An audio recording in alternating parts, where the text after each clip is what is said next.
So రీసెంట్‌గా వచ్చిన 'Kingdom of the planet of the apes' movie story అయితే తెలుసుకుందాం. సో వీడియోని ఎవరైతే కొత్తవారు చూస్తున్నారో మూవీ స్టోరీస్ కోసం మన ఛానల్ తప్పకుండా సబ్స్క్రైబ్ చేసుకోండి. ఈ కథ విషయానికి వెళ్ళిపోతే సీజర్ మరణం తర్వాత చాలా తరాలు అయితే మారతాయి. సో కూతురు అనేక వంశాలను అయితే స్థాపించుకుంటాయి. సో అయితే మానవులు క్రూరంగా మారారు. సో పాలకండ్రి అభ్యసించే వానర వంశానికి చెందిన నోవా తన స్నేహితులైన అనయ్య, సునాతో కలిసి డాగ్ గుడ్లు సేకరించడం ద్వారా రాబోయే వేడుకకి అయితే సిద్ధమవుతారు. సో ఈ ఫంక్షన్ అయితే జరుగుతూ ఉండాలి. దీంతో ఒక మానవ స్కాంజర్ నోవా అయితే వీళ్ళని వెంబడిస్తూ ఉంటుంది. పారిపోయే ముందు గొడవ సమయంలో అనుకోకుండా మన నోవా గుడ్డు అయితే పగిలికొడుతుంది. సో గుడ్డు కోసం నేను అప్పటికప్పుడు వెళ్తానని అయితే వెళ్తాడు. ఆ ఏరియాలో కొంతమంది అయితే తిరుగుతుంటారు. ఛాయా మనుషులు అయితే అనుకుంటాడు. కాకపోతే వాళ్ళైతే కాదు. వాళ్ళ డాడీకి అయితే చెప్తాడు. సో ఒకరిని అయితే పంపిస్తారు. పంపించి వెతకమని తీరా చూస్తే అతను కూడా చంపేస్తారు. ఇక నోవా అతను చంపేయడం చూసి ఒక గుర్రాన్ని అయితే వేరే తెగ వాళ్ళు దాన్ని అనుసరించుకుంటా అక్కడికి వెళ్తారు. ఆ గుర్రం ఎక్కడికి వెళ్ళొద్దు అక్కడికి. సో ఆ గుర్రం తీరా చూస్తే వీళ్ళున్న వంశానికి అయితే తీసుకెళ్ళొద్ది. అక్కడ నైట్కి నైట్ మొత్తం అంటించేసి తగలబెట్టేసి అక్కడ ఉన్న రాజుని అయితే చంపేస్తారు. సో చంపేసిన వెంటనే హీరో అయితే అక్కడికి వెళ్తాడు. వెళ్ళి కాపాడదామనేసరికి డ్యాగన్లన్నింటినీ వదిలేస్తాడు. వాళ్ళ డాడీ వదిలేమంటే వదిలేస్తాడు. హీరోని కూడా చంపేద్దామని తోడైతే చంపేస్తాడు. అక్కడి నుంచి నిప్పుల నుంచి పక్కన పడి ఇక పడిపోయి ఉంటాడు స్పృహ తప్పిపోయి. మార్నింగ్ లేచి చూస్తే మొత్తం శ్మశానం అయిపోతుంది.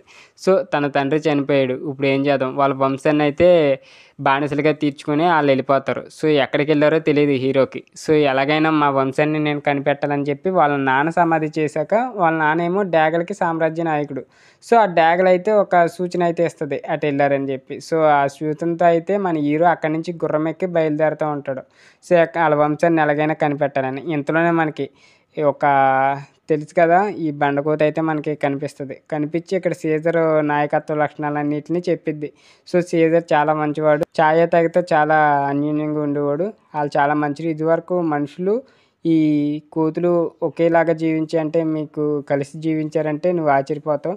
సో మనం వాళ్ళని ప్రేమించాలని నోవా ఒకటి రాక కూడా కనపడుద్ది. సో ఈ రాకతో అయితే నోవా జీవితాలను మార్చేద్ది. సో ఇంకా ఎక్కడుంది ఈ తెగని కనిపెట్టడానికైతే వీళ్ళ ముగ్గురు బయలుదేరుతూ ఉంటారు. సో వీళ్ళ ముగ్గురు బయలుదేరాక ఒక తెగ అయితే కనిపిస్తుంది. వాళ్ళ నీరు తాగుతున్నారో మనిషి తెగతో అయితే కలిపేద్దామని చూస్తారు ఈ నోవాను కూడా. సో తన పేరు రాక. సో తిన్న కూడా కలిపేద్దామంటే అక్కడ ఉండిస్తారు. వీళ్ళిద్దరూ వెళ్ళిపోతారు. సో మా తెగని నేను ఎత్తుకోవాలి, నేను ఎలాగైనా వెళ్ళిపోతానని చెప్పి కిడ్నాప్ చేసిన తెగ నాయకుడు ఎవరైతే ఉన్నాడో నోవాని అయితే నెతుక్కుంటూ ఉంటాడు. నెతుక్కునేసరికి ఈ అమ్మాయిని వెంబడిస్తా కొంతమంది ఏ తెగవారైతే సీజర్ వర్ధిల్లాలని చెప్పి ఆ పేరుతోనైతే తిరుగుతూ ఉంటారు. ఆ తెగ అయితే అక్కడికి వచ్చి దాడి చేస్తుంది. ఈ దాడిలో అయితే ఈ అమ్మాయిని అయితే కాపాడతాడు మన హీరో. సో కాపాడి అక్కడి నుంచి వీళ్ళ ముగ్గురు మళ్ళీ బయలుదేరి వెళ్తుండగా ఓ బ్రిడ్జి దగ్గర కాపు కాసి వీళ్ళని ఏం చేస్తారంటే ఈ ముగ్గురిని చంపేద్దామని ప్లాన్ చేస్తారు. కానీ ఈ ముగ్గురు చావరు. సో దీంట్లో ఈ బఫున్ బండకోత అయితే ఆ నీటిలో కొట్టుకుపోద్ది. వీళ్ళిద్దరిని బంధించి వాళ్ళ సామ్రాజ్యానికి ఒక బంకర్ దగ్గరికి అయితే తీసుకెళ్తారు. ఆ సముద్ర ఒడ్డున అయితే ఉంటుంది. సో ఇక్కడ చాలా కోతులు అయితే ఉంటాయి.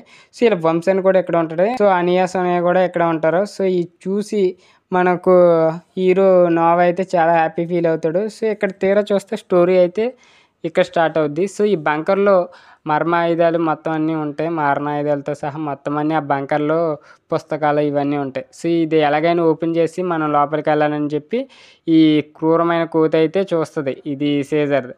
సో సీజర్ అనుసరణలతో నేనే బోధిస్తున్నా కాబట్టి నేనే ముందున్న చెప్పించి మన నాయకుడు సీజరు. సో ఈ సీజర్ వర్ధిల్లాలని చెప్పి సీజర్ తర్వాత నేనే అసలైన సీజర్ అని చెప్పి వీడు క్రూర పరిపాలన అయితే చేస్తాడు. అక్కడ ఉన్న ప్రజలకి వాళ్ళకైతే నచ్చదు, ఆ కోతులకి. సో ఈ నచ్చకపోతే వీళ్ళిద్దరిని కిడ్నాప్ చేస్తాడు కదా. సో మీ ఇద్దరు తెలివైన వాళ్ళు అది ఎలాగైనా ఓపెన్ చేయండి, ఆ లాక్ అని ఉంటుంది. సో ఈ లాక్ని అయితే చాలా కోతులతో లాగేస్తాడు కానీ ఎవరో ఓపెన్ చేయలేరు. సో వీళ్ళిద్దరూ ఒక రోజు నైట్ తెలియకుండా ఎవరికి తెలియకుండా వెళ్ళి వెనకాల నుంచి మొత్తం లోపల బంకర్ని అయితే ఓపెన్ చేసి లోపల ప్రతిదీ చూస్తారు. సో దాంట్లో మారణాయుధాలు, పుస్తకాలు, టెక్నాలజీకి సంబంధించినవి అన్నీ ఉంటాయి.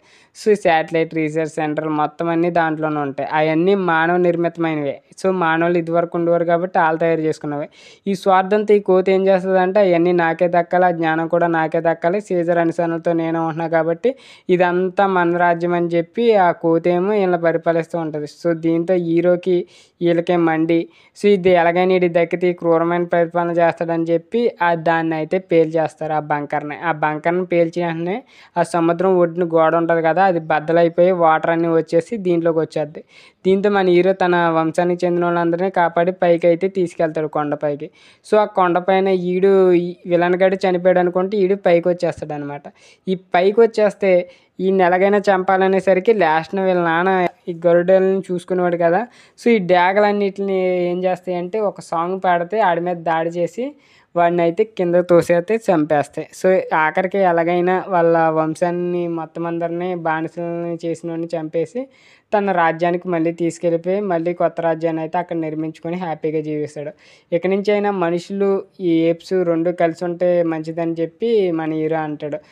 మీ మానవుల వల్ల ఇదంతా జరిగింది, ఇంక ఇలాగ ఎప్పుడు జరగకూడదు, మనం కలిసి ఉందామని చెప్పి వీళ్ళేమో శాటిలైట్కి అయితే రీసెర్చ్ చేస్తే అక్కడ తీరా చూస్తే మనుషులు అసలు ఈ ఎలకడ ఉన్నంత మనుషులు నిజంగా బతికి ఉన్నారని చెప్పి మనకి జనరేషన్స్ అయితే అక్కడైతే క్లియర్ అయితే అయిపోద్ది మూవీ.